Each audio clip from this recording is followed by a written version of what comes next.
So misconceptions are really important because a lot of elementary students have them because it's very common to have some prior knowledge and to let that affect the way you think about other things, about how you draw conclusions when you see something of what you think is going to happen.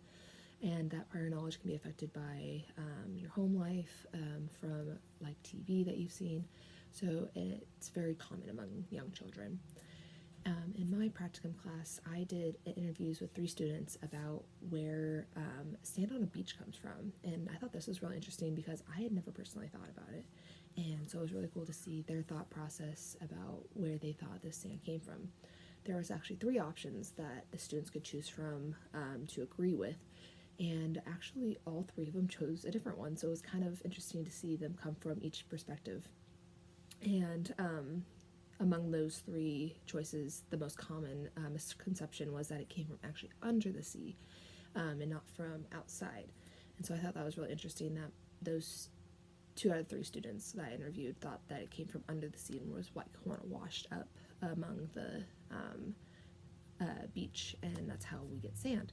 And I mean, it makes sense, like if you really think about it, like that it could be a possibility, but the true answer was that it came from mountains outside that have been crumbled down.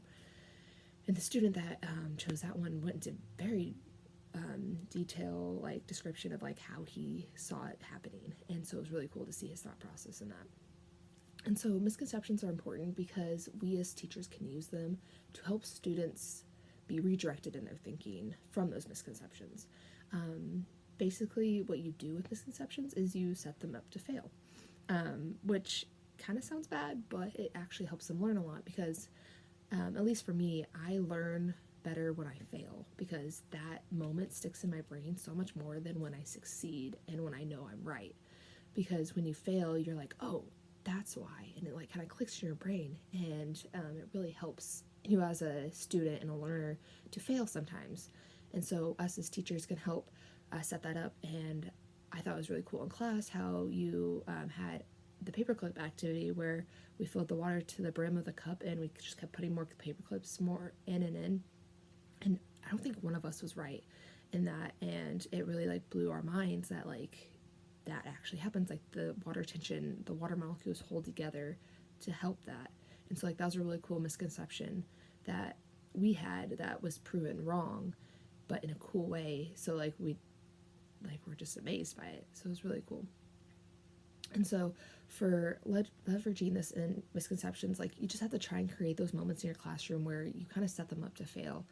Kind of like know like what misconceptions your students may have like about different science things that happen, and just go from there. Like always try and incorporate that into your lessons, I guess, because those moments are going to be those aha moments for our students, and they're going to be like mind blown, and it's going to stick with them for the rest of their life. And I think that's really cool, like if we can create those moments in our lessons from day to day. So the progression of standards is something that I didn't really know about until this semester in science class, and I had heard of the NGSS in physics class last year, but I didn't like really know like what it was and like kind of what was going on with it. And like so this semester when we really dive deep into those, that was really cool, and like that really helped me fully understand what the NGSS standards were. And so the progression of standards is something that I find is really cool because I mean that's kind of what teaching is all about, is building on prior knowledge and building off of what the students already know and what they've already been taught.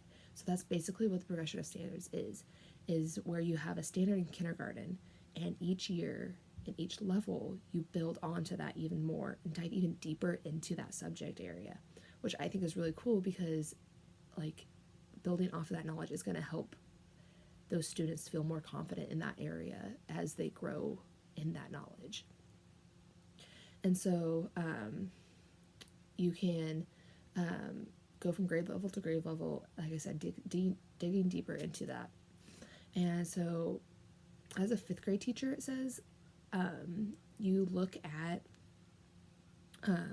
what you're going to be teaching, but also in the standards, it's really cool because it shows you also what they should have learned in previous years and what they're going to learn. So that's really helpful because you know what they should know and you can test them to see if they really do, and then you can build into your standard. And then if your students are doing well, or if you have some students that are ahead of the game, you can start building in elements of those future standards, which is really cool. And so you just, as a fifth grade teacher, you're going to be working with matter and how it goes through different systems of the earth. And so that's something that you can use really basically when you're young, and then get more detailed in fifth grade. And then as you progress into like middle school and high school, you can definitely build a lot more off of that. So the 5E lesson plan was another thing that I had no idea what it was when it was first introduced in class. It was big, it was scary, and it looked like a lot of work. And some of those things might be true, but overall, I think learning that this semester was really helpful. And so basically the 5E lesson plan is 5 different sections, so 5, and then each one begins with E, so it's helpful so you can remember it. So 5E. So the first one is engage. And in engage, it's basically your hook into the lesson. It's grabbing those students' attention and making them excited to learn about this topic or subject. And basically, there's so many ways you could do this, but the most simple ways is to either read a book to the students about the subject that could catch their interest, or find a really cool video online. Students love videos. The second E is to explore. And explore it means what it means, explore. Let the students explore the subject. They're going to be pretty independent, which is what we want in this type of lesson.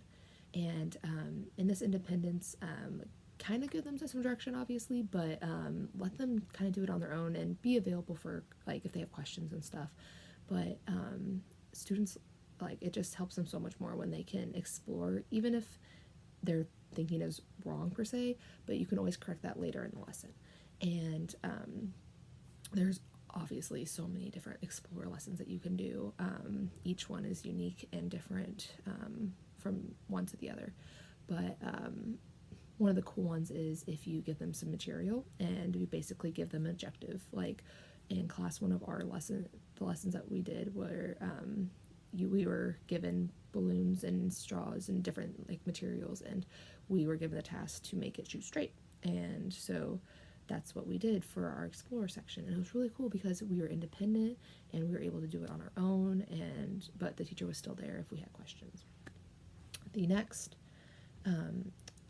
E is explain, and basically in the explain section, all you do is just go through the information that you want them to take away from this lesson.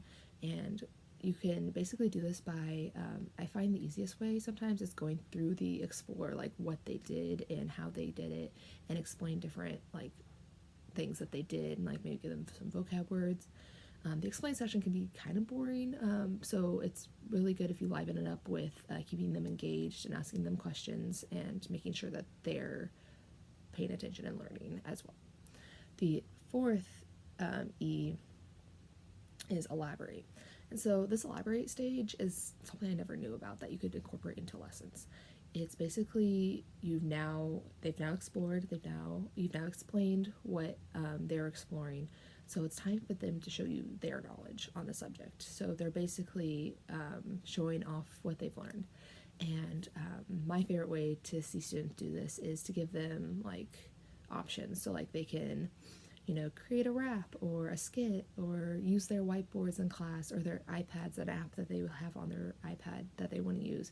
But basically they have to incorporate certain things about the lesson that they've learned into that video to show that they have learned that prior knowledge. So this elaborate stage can be really fun and really gets their like creativeness flowing in themselves, and so it's really fun to watch. And then the last one is evaluate, which is pretty basic and straightforward. You are wanting to evaluate if they actually learned this stuff. And you've kind of seen that in the elaborate stage, but you want to like have a concrete way to see that they've learned. And in that, the most basic way that I've seen is to just give them like a matching quiz, and it has like vocab words or different concepts that they learned in it, and they just match the words to the definition, and that will show you if they truly do understand it. The engineering design process was probably one of my favorite things that we learned about this semester because, you know, engineering just like at K-State especially is like very out there and like they're in their own little world, so it kind of makes me laugh. But like to see that incorporated into the younger stages of like especially elementary ed, I think that's super cool because it's just a process that not many people know about. And so to teach our students early on about what that is, I think could be really helpful. So basically, there's this thing called the EIE, which stands for Engineering and Education.